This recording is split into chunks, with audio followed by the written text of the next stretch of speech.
Welcome to Webline. लू तिंगशाओ निंगशी को लेकर होटल में आया था। निंगशी का 2 दिन से इलाज चल रहा था एंड वो 2 दिनों से बेहोश पड़ी थी। निंगशी को जब होश आता है तो वो कहती है कि क्या हुआ है। लू तिंगशाओ, मुझे सपने में आया था कि तुम मेरी वजह से हर्ट हो गए। तो लू तिंगशाओ उसे कहता है कि ऐसा मत सोचो, अभी तुम वीक हो, इसलिए तुम बस आराम ही करो और ऐसे भाग दौड़ मत करो। तो निंगशी कहती है कि हाँ। लू तिंगशाओ कहता है कि मैंने सभी लोगों को ये बात बताई है कि तुम मेरी वाइफ हो, तो ऐसे ही एक्ट करना। निंगशी कहती है कि हाँ मैं समझ गई। उसके बाद वो उसको किस करती है। इन दोनों का किस बस चल ही रहा था कि लू तिंगशाओ का फ़ोन रिंग करता है। तो निंगशी कहती है कि तुम्हें अपना फ़ोन पिकअप कर लेना चाहिए। लू तिंगशाओ कॉल पिक करने के लिए जाता है तो वो था जियांग मुए का कॉल। वो कहता है कि निंगशी क्या ठीक तो है ना, वो कहाँ पर है।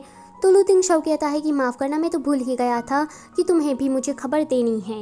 लू तिंगशाओ फिर अपना फ़ोन निंगशी को पकड़ा कर दवाई लेने के लिए चला जाता है।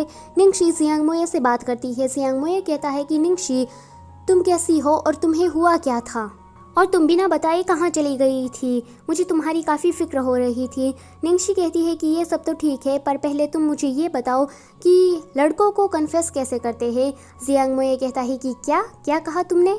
पर फिर वो कहता है कि देखो, मैंने कभी किसी लड़के को कन्फेस नहीं किया है, तो ये बात मुझे नहीं पता है। वैसे तुम किसे कन्फेस करने वाली हो निंगशी। तो वो कहती है कि ऑफ कोर्स तुम्हारे अंकल को। जियांग मुए तो गुस्सा हो जाता है एंड कॉल कट कर देता है। उसके जाने के बाद लू तिंगशाओ वहाँ आता है।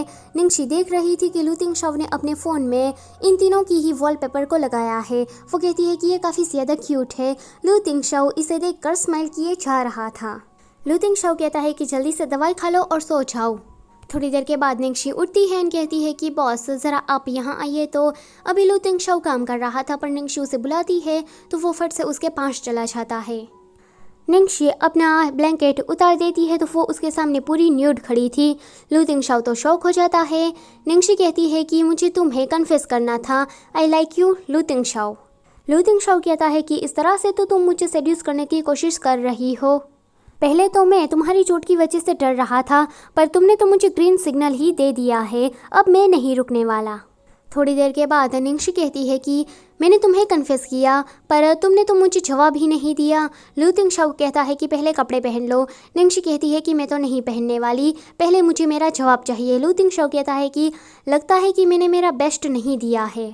निंगशी कहती है कि फिर भी तुम्हें कुछ तो कहना चाहिए ना, ये कितना बोरिंग है, ये आइडिया मुझे लू जिंगली ने दिया था। लू तिंगशाओ कहता है कि लगता है कि वो तुम्हें कुछ अच्छा सिखा रहा है। अगले दिन लू तिंगशाओ तांगलांग से मिलता है। तांगलांग कहता है कि मैंने जो इन्वेस्टिगेशन की है इस पर मुझे काफ़ी ज़्यादा पछतावा हो रहा है कि मैंने सच का पता आखिर में क्यों लगाया। लू तिंगशाओ कहता है कि 6 महीने तुमने मेरे लिए काम किया है, अब ये प्रॉमिस यहीं पर ही ख़त्म होता है। अगर तुम चाहो तो तुम जा सकते हो या फिर से मेरे साथ काम भी कर सकते हो, चॉइस इज़ योर्स।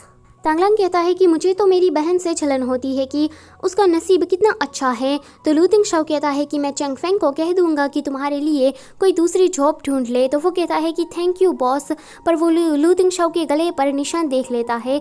तो वो कहता है कि क्या ये मेरी बहन ने किए हैं, लगता है कि मेरी छोटी बहन काफ़ी ज़्यादा स्ट्रॉन्ग है, मुझे आप दोनों की शादी का इन्विटेशन कब मिलेगा। तो लू तिंगशाओ कहता है कि ये तो तुम्हारी बहन पर डिपेंड करता है। फिर तांगलांग वहाँ से चला जाता है। लू तिंगशाओ अंदर आता है। निंगशी उठ जाती है तो लू तिंगशाओ उसके पास आने लगता है। तो निंगशी कहती है कि रुक जाओ लू तिंगशाओ, इतनी सुबह सुबह ही तुम शुरू हो गए। सो इसी के साथ ये वाला चैप्टर होता है यहीं पर ही ख़त्म। Don't forget to like, share and subscribe. Thank you for watching.